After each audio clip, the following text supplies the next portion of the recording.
day. Welcome to another edition of Spotlight on Mahopac Schools. Eric Gross, your host, along with Superintendent of Schools Anthony DiCarlo. And Anthony, you're smiling today.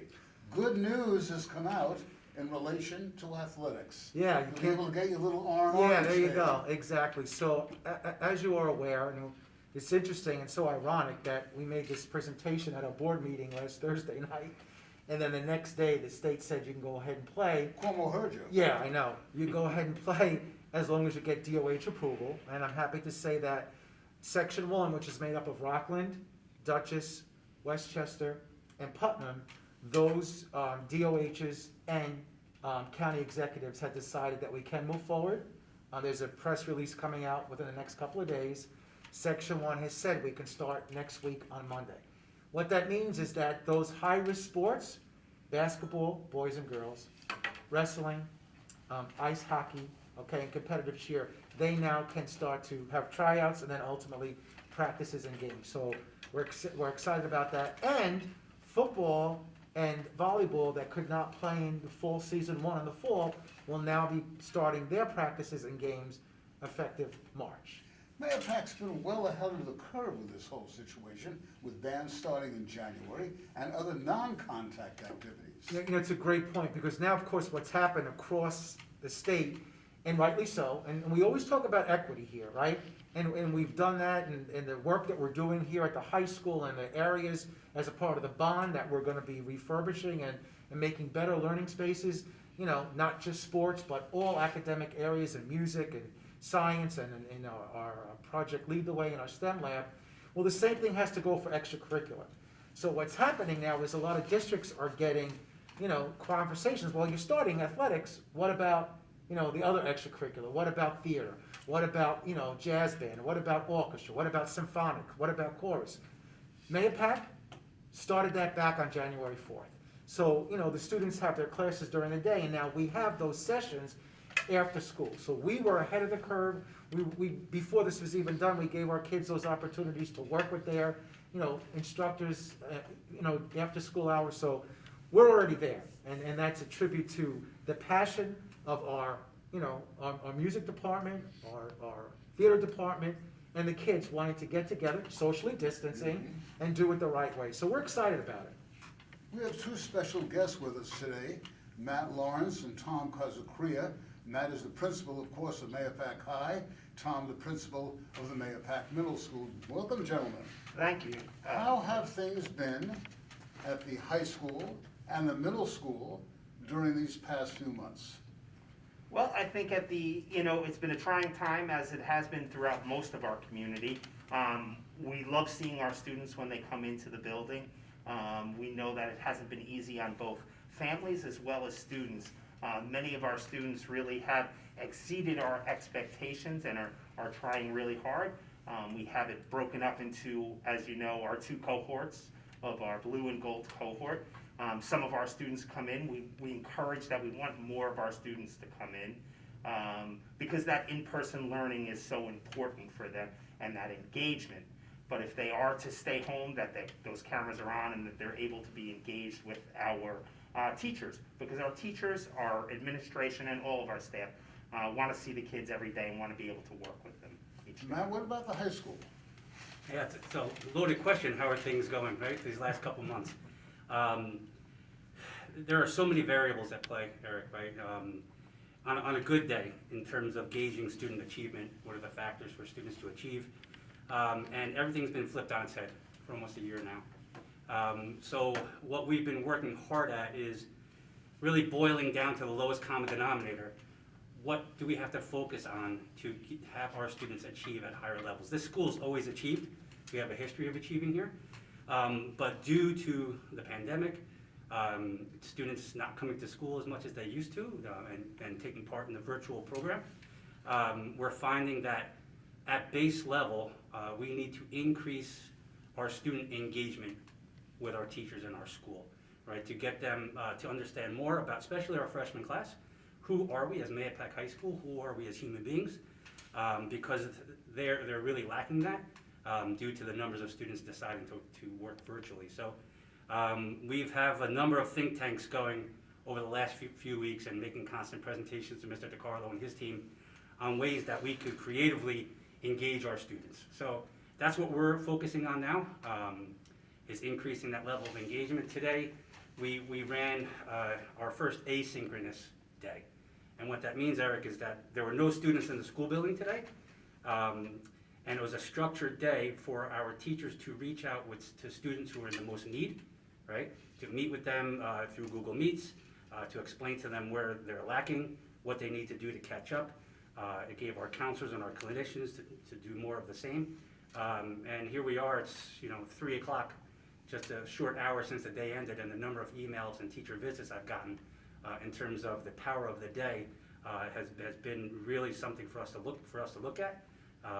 We're going to put together surveys to get student feedback, teacher feedback, to see what we can do to make this a little bit more prevalent, and it's all focused on engagement, the whole thing.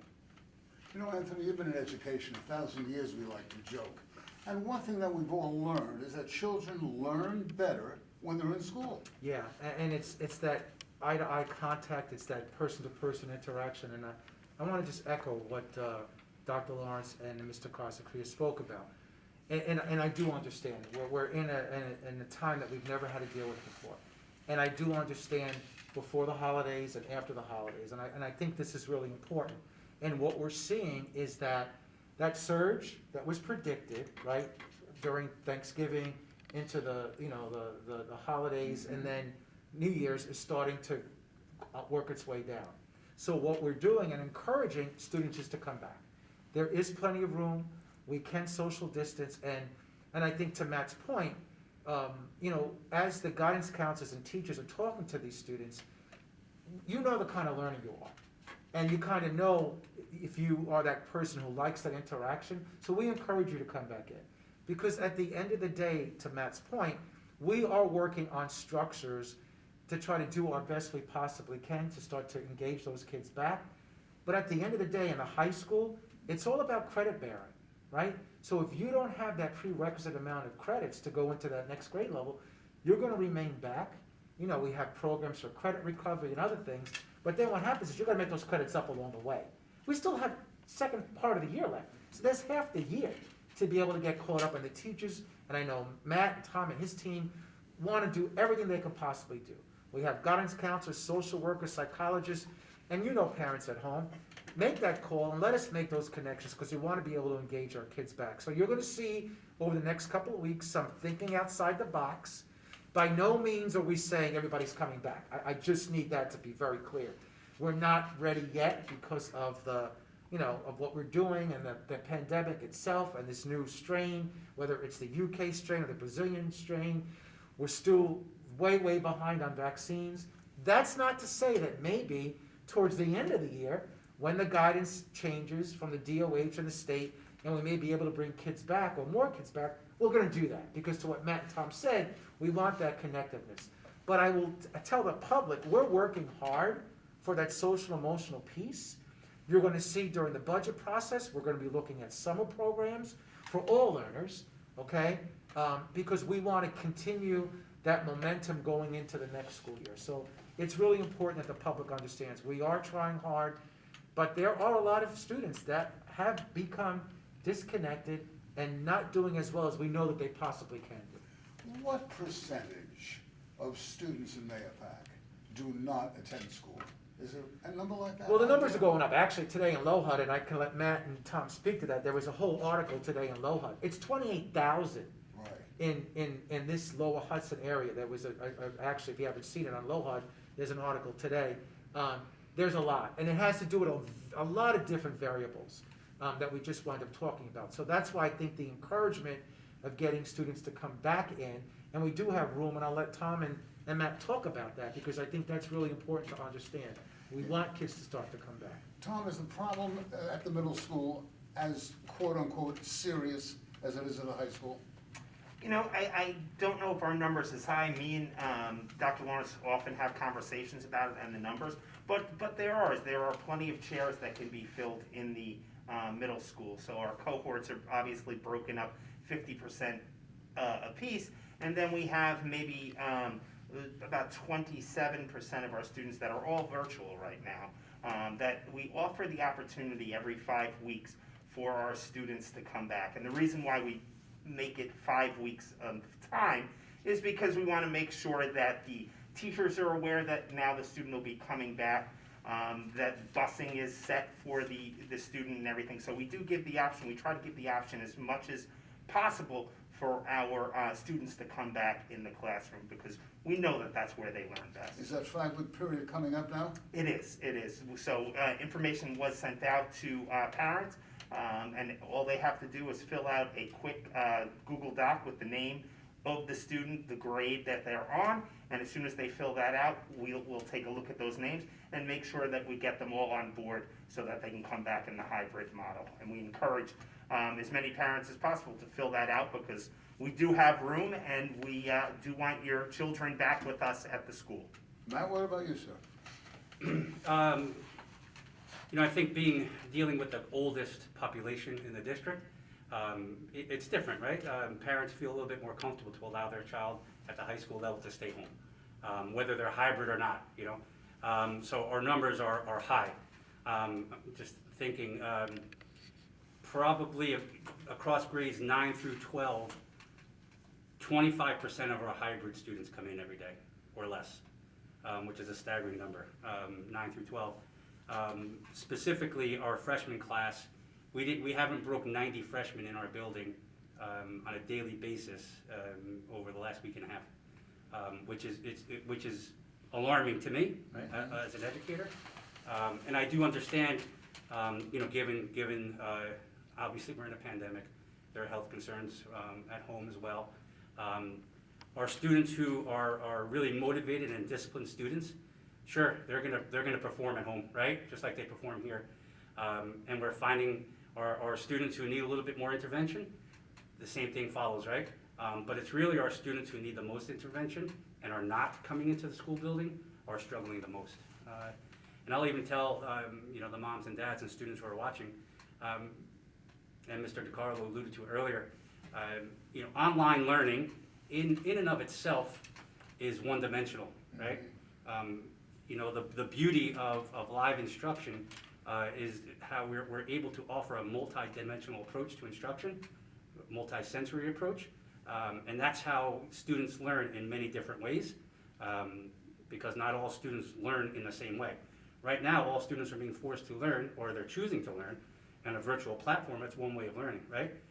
But when you're in school and you're able to interact with your teachers, interact with your students, your fellow students, it goes from a one-dimensional approach to a multi-dimensional approach, and the students do better.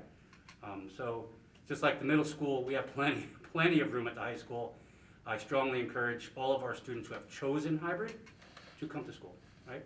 And if you're virtual and you want to come to school, give us a call and we'll do the same thing. We'll look into our numbers and see what we can do to get as many people back as possible. Anthony, perhaps parents don't realize this, that their children are floundering, the high school boys, young ladies and gentlemen. They go to work, mom and dad goes to work, Johnny and Susie, we're going to school, Ma. But maybe they're not going to school, maybe they're goofing off, and Yeah. they're gonna be the ones to suffer. Well, and I think, now that the first semester is over, and I know Matt's team and I know Tom's team are really good about connecting with parents and students to say, hey, listen, you didn't have a first good quarter, right? Now, it's the first semester. So now it's like, okay, this is really something that we need to take a look at. And I know that Matt and Tom and the guidance counselors are gonna encourage those students to come in, because obviously what they've done so far, the half of the year hasn't worked, right? And I also want everybody to understand, we are working with the DOH, because I know what Tom and Matt are gonna hear, but I don't want my child to come in because, they could wind up being contact tracing and be out for 10 days, and, they don't wanna do that. Well, I can say to you that the Department of Health is looking now at really every specific incident, which they always did, but even more so to see spacing, how things go. So hopefully it's not every single individual that may be in a classroom or be in another area, but limited to depending on ventilation, windows available. So we really are trying to work hard, and as Matt and Tom said, we really want to encourage more kids to come in, because obviously the numbers are saying that there are a lot of kids who are just not doing that connecting at home, and give us that chance to have them come in and be able to do that. But it's gotta be both ways, like Matt and Tom and the team can do all the encouraging, Right. the parents have to encourage it too, because it's gotta be a partnership. Because as I mentioned, you know, we base it on credits earned. And what Matt is saying, like those freshman number, to freshman parents, I get it, it's a transition year. You gotta encourage your son and daughters to start coming into school, because it's so vitally important to make those connections. And if your son or daughter is struggling, reach out. We have a great group of service providers here at Mahopac High School and Middle School. We're here to help, but we can't help if we don't know. And that's really the important piece to this. Well, there are a lot of good things taking place in the Mahopac schools these days, despite the so-called doom and gloom. The STEAM fair was held at the middle school the other day. Great turnout of young people, great projects. It was great. We had nearly I think 65 projects. We had about 90 students participate in the STEAM fair. And that's really in big part to Kelly Kishak and Margaret Fox, two of our middle school science teachers that started the STEAM fair several years ago. And from the first day of school, they came to me, and I said this during the awards, the first day of school, during a time when so many things are canceled, or no, we can't do this due to the pandemic, that was never a question with them. They said, this is something that needs to be here. It's become part of Mahopac and part of our identity. And they said, we're figuring out a way, we're gonna make this happen virtually. And they did a really great job putting it together. And of course, Matt, at the high school, the young people, the young athletes, the student athletes, can't get, they're raring to go. Yeah, they're raring to go, that's for sure. It really is a joy, and back to Mr. DiCarlo's point earlier about the extracurriculars, and I think I texted you that day, Anthony. It was our first day where our ensembles were in school after school, our band was in school after school. To walk outside my office and find kids in the auditorium practicing with their symphonics, going to the band room, see the band in action, walking out to the fields and seeing kids participating in athletics. It was almost like February of last year, right? We're that close. So it does a lot to boost morale and boost the mood around the school for sure. You know, as educators, it just makes you feel good. Yeah, it does. Things are slowly returning to normal. Yeah, and I think I want to piggyback on what Tom said, and we'll defer back to the work that's being done between Tom and Matt with science, engineering, and technology with Project Lead the Way. And the work that's done at the middle school is kind of like the root that then blossoms.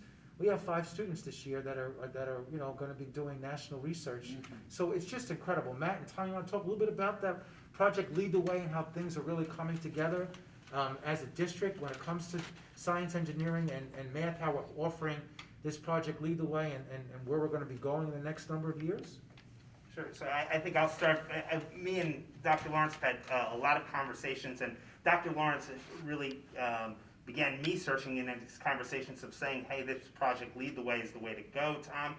It's an excellent engineering program, and to his credit, and Mr. DiCarlo's, they brought it here to the district a couple of years ago, and the middle school certainly already had a technology program, and now after seeing some of the things that Dr. Lawrence and the high school are doing, we're looking to collaborate even more so with them and bringing the Gateway program, which is the middle school version of Project Lead the Way, to the middle school.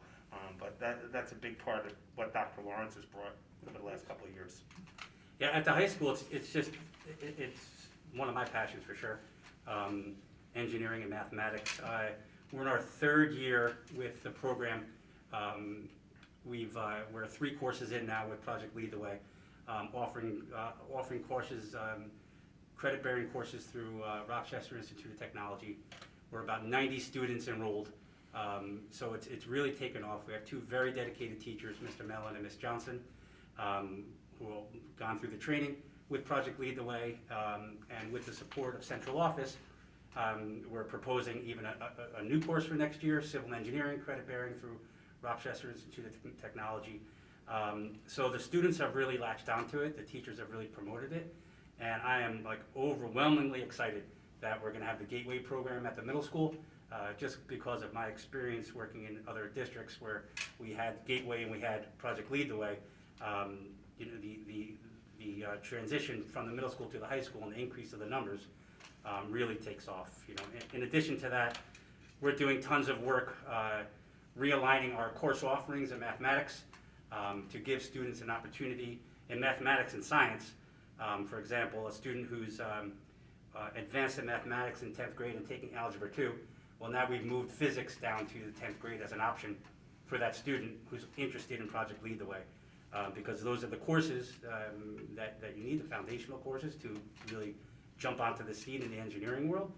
So we're doing a lot of work within the other departments, math and science, to strengthen the engineering program. So a lot of great work. We're really excited, very proud about it. And the student performance, as Anthony mentioned, combined with our science research, it's paying off. So despite the pandemic, things are starting to take shape in Mahopac. Things are progressing. Once again, you're urging moms and dads out there to really consider having those students head back to the classroom. Yeah, no question, and to the point that Matt just mentioned, so not only are we strengthening our program, right, in engineering and mathematics, and we know how many engineer jobs are out there, and it's gonna be there for years, but then we're giving them the facility that's cutting edge to do that, right? So when we talk about our strategic plan, and we talk about how it was aligned and why we do what we do, this is the why. And then we've also, as a part of the bond, explained that here's the programs we're doing, and these are the facilities we want our kids to have the best spaces they can. And we just got, our assistant superintendent for curriculum instruction, Mr. Tremblay, presented Thursday night at the board. This high school got the highest ranking when it comes to college, career, and civic readiness because of the comprehensive nature of Mahopac High School. So you're right, the pandemic has kind of done this pause. We're working hard to recalibrate with our kids, get them back involved, because ultimately, we want them to have all the things available to them to be as successful in high school, which will make it a little bit more easier, college, and finally career ready. So it's really, really important. On another note, going back to athletics, and this is so important, who knew we were gonna have this pandemic? We are so lucky that we have local live, because now that we're gonna start going back to sports, at least people can watch these games live, sync into our website, onto our athletics, and watch the games. Although they can't come, at least they can watch the students playing live, whether it's your friend, whether it's grandma, grandpa, mom, dad, aunt, or uncle. So we're very, very lucky that we have that capability to do. Again, not just with sports, but in our auditorium, with concerts and other things that are gonna go on. So you'll be getting schedules, Stas and I will be working on getting that up onto the websites, onto our TV channel, so you'll know today's game or concert or whatever's happening or going on, that you can turn in live and see what's happening. So yeah, there's a lot of great things coming. I'm hoping 2021 is gonna be much, much better. We're approaching a year. Imagine a year of this pandemic. Unbelievable. And we're working hard. We will get through it, and we'll come out stronger on the other end. Tom, Matt, final thoughts? We're just looking, I know I and the middle school are looking forward to the future, looking forward to getting back to some normalcy and seeing this trend that's going on continue. Hopes that our students are back in the building. Who knows what September brings? We all, I know, wish that everyone could be back in September, and that is our hopes. But that we still have, as Mr. DiCarlo said earlier, a half a year left. So some of those students that are struggling, this doesn't mean that the year is over and we can't progress and we can't do better. It means that you got a half year left, trying our best, getting into school if we can, and putting in that top effort that we can for the remainder. So they're ready to go in September. And Matt? The future's definitely bright, for sure. And final thoughts, I would just say we're looking forward to more engagement. You know, that's really the only way we're going to start turning things around to get back on track. And just, as a community, stand behind our faculty, stand behind our students, to keep cheering and urging everybody forward, to keep putting one step in front of the other. As difficult as it is, we have to keep making progress, right? Because one day it will be over, right? And we have to be in a good place to keep moving forward. So that's it. And we're listening, right? Like I said before, Yes. we are listening. We are gonna be offering summer programs. Yes. across the board. We're listening. It's not like, we do, and we're working on that, and we've had those conversations as a leadership team. We've had the conversations with the board, that summer programs this year are gonna be more important than ever. So we're understanding that. But summer programs don't mean anything if we don't get the kids now where they need to be, and we have more of that opportunity to do that. And if you see the superintendent with a new skip in his step, it's because sports begins on Monday. You're gonna be out there, huh? Well, when the games start, Yeah. and as Matt said, it's great to, after this is over, I'll be down and walking around and seeing and listening to kids playing, and we have our theater group down at the fall school, so things are starting to come together. Now, again, some of this stuff may not all be live, where people can come in, Right. but it could be seen virtually. I know Okay. Stas is working on, illusions and the work that we're doing, so we're trying to keep, as Matt said, that momentum going, getting kids re-engaged, and doing what we can, because a lot of this is about social, emotional, capability and learning, Yeah. and connecting kids back, and we're starting to do that. Well, hopefully the worst is behind us. Yes. Thank you so much for joining us for this edition of Spotlight on Mahopac Schools. For Dr. Matt Lawrence, Tom Casacria, and Superintendent of Schools Anthony DiCarlo, I'm Eric Rose. Be safe until next time. Bye-bye now. For more information, please visit our website, www.mahopac.k12.ny.us. You can also find us on YouTube. Just search for the channel mcsd.news.